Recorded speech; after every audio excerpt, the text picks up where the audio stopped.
आज हमारा चर्चा का विषय रहेगा जीआई ब्लीड। मुंह से खून की उल्टी हो रखी हो या आंतों से काली लैट्रिन हो रहा हो। नमस्कार दोस्तों, मैं डॉक्टर अविनाश कुमार, लीवर रोग विशेषज्ञ, आज आपके सामने फिर से उपस्थित हूँ। आज हमारा चर्चा का विषय रहेगा जीआई ब्लीड, जिसको हम अगर हिंदी में अनुवाद करें तो इसका मतलब होता है आंतों से रक्तस्राव। हमारे पास पेशेंट्स आते हैं जीआई ब्लीड के, उनका प्रमुख सिम्टम्स जो रहते हैं वो है या तो उनके मुंह से खून की उल्टी हो रखी हो या आंतों से काली लैट्रिन हो रहा हो। तो पेशेंट्स आते हैं, वो कहते हैं कि डॉक्टर साहब हमारे मुंह से हमारे 2 बार ब्लड का वॉमिटिंग हुआ, या कुछ लोग कहते हैं कि सर हम 3 या 4 दिन हफ्ता भर से महसूस कर रहे हैं कि हमको बार बार मल जाना पड़ रहा है और लैट्रिन का रंग काला है।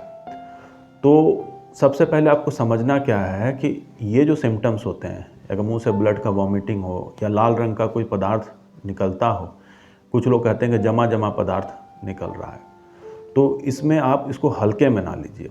बहुत बार लोग सोचते हैं कि पालक साग खा लिया या अनार का जूस पी लिया 1-2 दिन पहले, उसके कारण से उनको मुंह से जो उल्टी हुआ उसका रंग लाल हुआ या लैट्रिन का रंग काला हो रहा है। तो इस तरह की भ्रमित चीज़ों में नहीं पड़ना है। अगर आपको ब्लड आया मुंह से, चाहे वो जमा हुआ ब्लड आए या लाल रंग का ब्लड आए, तो आपको सबसे पहले ये समझना है कि ये अच्छी चीज़ नहीं है। आपको निकटतम डॉक्टर से मिलना है। आपको ये समझना है कि ये जो सिम्टम्स हैं ये आपको गंभीर अवस्था में ले जा सकता है। तो सबसे पहले आप निकटतम डॉक्टर से मिलिए।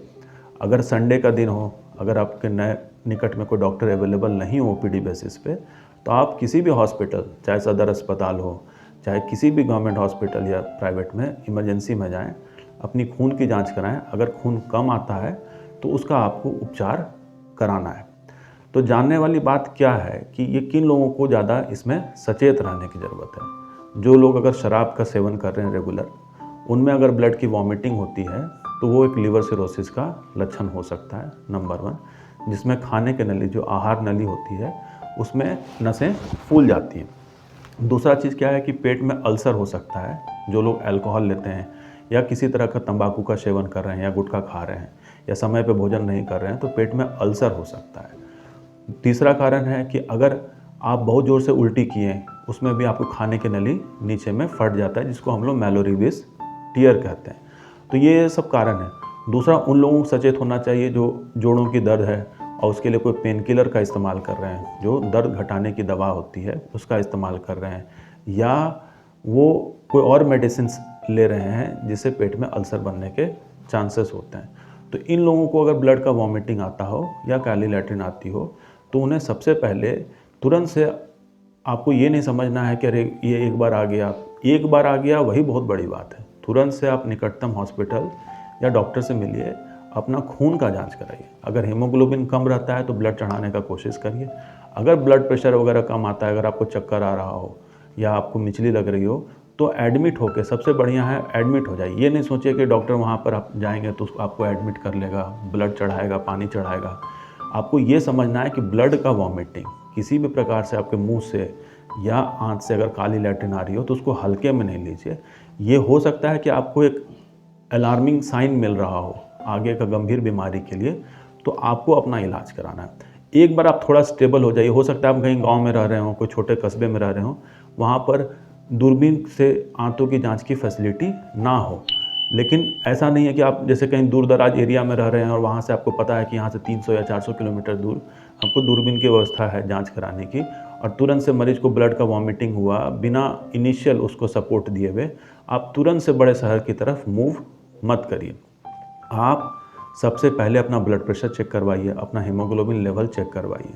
अगर आपको लगता है, उनको डॉक्टर्स को लगता है कि ब्लड प्रेशर कम है, तो पहले थोड़ा स्टेबल हो जाइए। थोड़ा सा आईवी फ्लूइड वगैरह होता है, पानी की बोतल, वो चढ़ा लीजिए। अगर खून कम आ रहा हो तो अगर ब्लड चढ़ाने की फैसिलिटी हो तो वहाँ ब्लड चढ़ा लिए। थोड़ा स्टेबल हो जाइए, तब अपने मरीज को आप बड़े संस्थान की तरफ ले जा सकते हैं जहाँ पर दूरबीन से जाँच की व्यवस्था हो।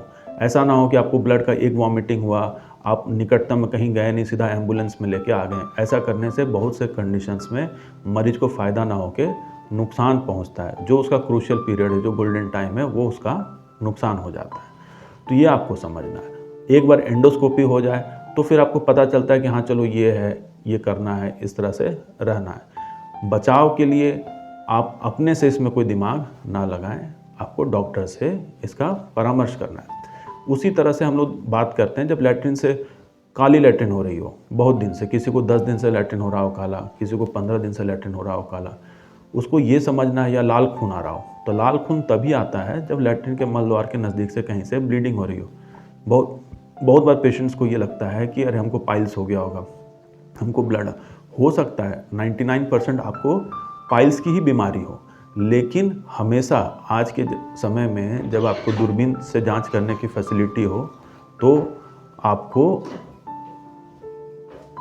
अपने आप को कभी ये नहीं समझना चाहिए कि ये आपको पाइल्स की ही ब्लीडिंग है। पहले उसको जांच करा लीजिए। बहुत से केसेस में हम लोग देखते हैं जिसको लाल खून आ रहा है, उसमें पाइल्स के जगह पॉलिप्स निकलते हैं, ग्रोथ यानी गांठ निकलता है, कैंसर जैसी चीज़ें भी निकलती हैं। इसलिए ये नहीं समझना है कि हर लैट्रिन में जो ब्लड आ रहा है वो आपको पाइल्स के कारण नहीं आ रहा है, उसके और भी कारण होते हैं। आप देसी नुस्खा तो ज़रूर अपनाइए, लेकिन अपने डॉक्टर से मिलके उसका एक पूरा समुचित जांच करवाइए। उसी तरह से बहुतों को जब काली लैट्रिन होती है तो सोचते हैं हमने साग खा लिया होगा, या हम इस रंग का खाना खा लिए होंगे, काले रंग का कोई चीज़ खा लिया होगा, उसके कारण काली लैट्रिन हो सकता है आपको उसके कारण काली लैट्रिन हो रही हो। लेकिन अगर साथ में थकावट हो रहा हो, या आपका वज़न कम हो रहा हो, या आपको हीमोग्लोबिन कम हो रही हो, तो इसको हल्के में ना लीजिए।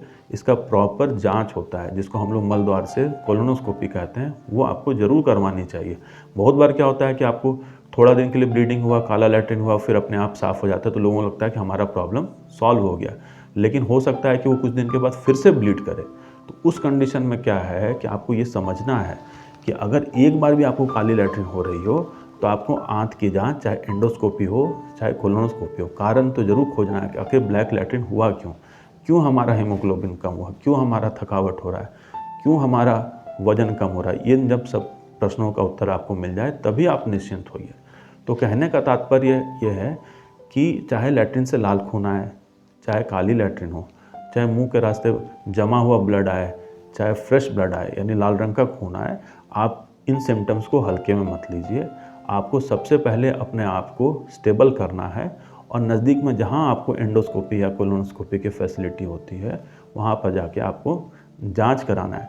बहुत बार सिम्टम्स अपने आप रुक जाते हैं, लेकिन दोबारा वो सिम्टम्स अगर रिकर करता है तो और भयावह स्थिति हो सकती है। तो आपको ये समझना है कि आपको अपने जान को सबसे प्रायोरिटी पर रखना है। आप कोई भी ऐसा कदम ना उठाएं या कोई भी ऐसा देसी तरीके के चक्कर में ना पड़े रहें जिससे आपको आगे जाके खतरा हो। बताने का पर्पस ये है कि आपको ये समझना होगा कि ब्लड आना अच्छी चीज़ नहीं है। अगर ब्लड आ रहा हो और आपको हाई रिस्क पेशेंट्स हो, हाई रिस्क, अपने आप को ये कैटेगराइज करिए कि आप हाई रिस्क कैसे हैं।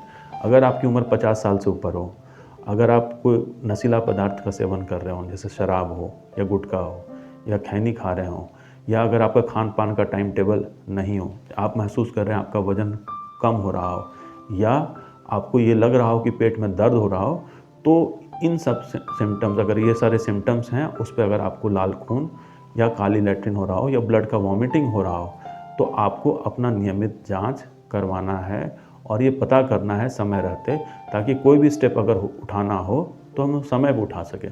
हम लोग बहुत सारे पेशेंट्स देखते हैं जिनको लैट्रिन काली हो रही है 3 महीने से, कभी ठीक हो जाता है, कभी होता है। जब हमारे पास आते हैं, हम जब दूरबीन की जांच करते हैं तो देखते हैं आंत में गांठ है। अब दिक्कत क्या है कि 3 महीने से हो रहा है, तो गांठ आंत में ना होकर दूसरे जगह भी फैल जाता है, तो उसके ट्रीटमेंट में काफ़ी फ़र्क पड़ता है। अगर आंत में गांठ समय रहते पता चल जाए तो आप उसको कम्प्लीटली क्योर कर सकते हैं, लेकिन अगर एक बार वो फैल जाए तो आप उसको क्योर नहीं कर सकते हैं। इसलिए आपको अपने समय को बचाना है, आपको अपनी लाइफ को बचाना है, इस चीज़ का ध्यान रखना है। इसलिए आप लोगों से गुजारिश है कि कोई भी ऐसा सिम्टम हो तो आपको अपने से इलाज नहीं करना है, आपको अगल बगल वालों का एडवाइस नहीं फॉलो करना है, आपको डॉक्टर से मिलके उसका एक नियमित जांच करके कारण खोजना है कि आखिर क्यों हमारा हीमोग्लोबिन कम हो गया, क्यों ब्लड आ रहा है और क्यों हमें ये तकलीफ़ें हो रही है। जी धन्यवाद।